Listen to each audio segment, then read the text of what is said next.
Hi everyone, Angela Gibbs here, founder and lead permanent makeup artist for Black Beauty Bar.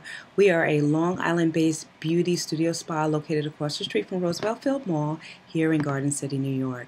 So if you're tuning in for the first time, I want to say welcome. And I also want to bring to your attention that I did create another FAQ video session that had to deal with microblading, whether or not that particular technique resulted in a semi-permanent or permanent procedure. So if you haven't checked that video out, I recommend that you do so as well.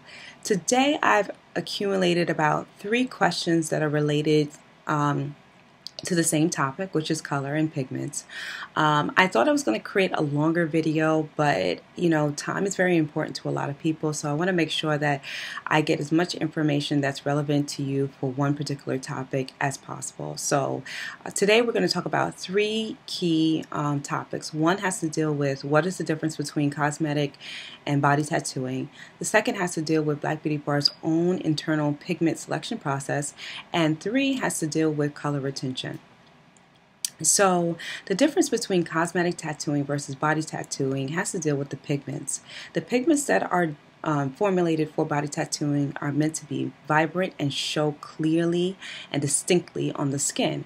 Whereas for cosmetic tattooing, the same intentions are true, meaning we want it to show on the skin. However, it's meant to produce a more natural effect.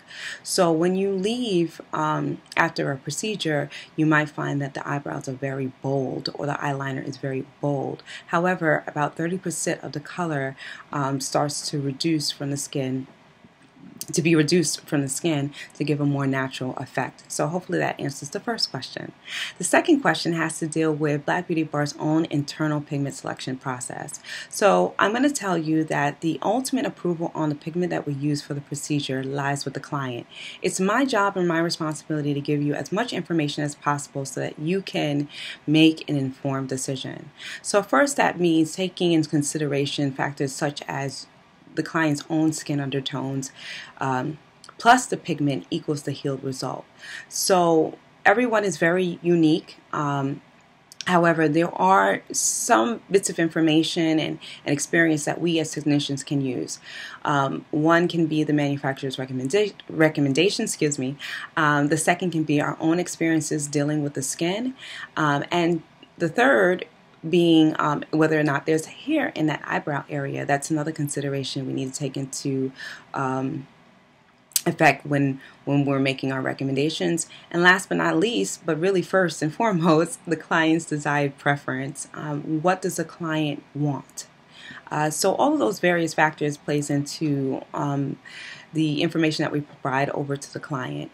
Once you're in the room, I'll have you sit on the tattoo bed. I'll give you 3 choices, and I'll give you information in regards to how those choices could reflect in the skin. And then we'll use the pigment once we receive your approval to start the procedure.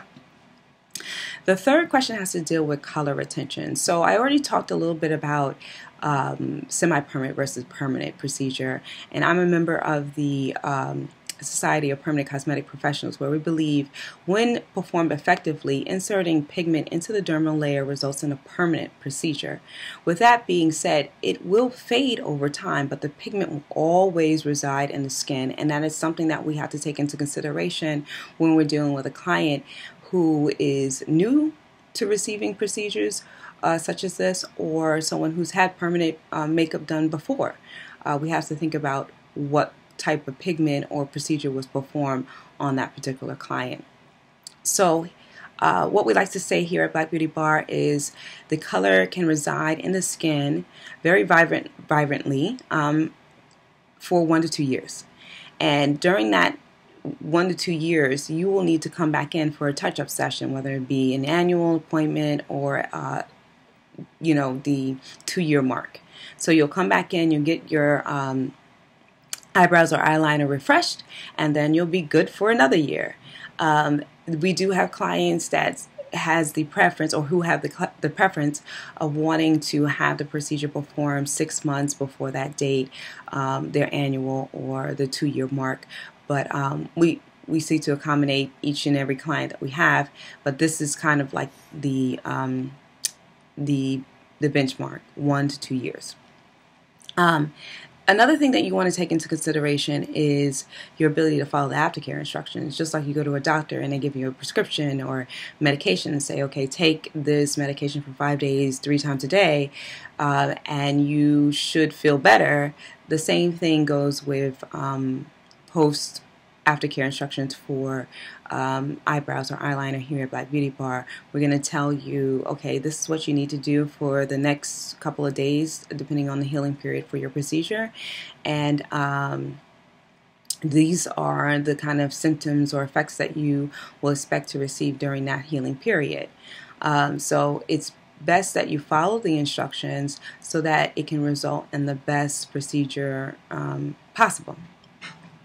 So that's a little bit about the 3 key questions. We went over cosmetic tattooing versus body tattooing, Black Beauty Bar's own internal pigment selection process, and last but not least, color retention. So hopefully that information is very helpful. Again, continue to tune in and leave me the questions. I'll definitely add it to the video sessions so that we can go over as much as possible so that you feel comfortable and ready to book an appointment with Black Beauty Bar. Thank you for your time and stay beautiful.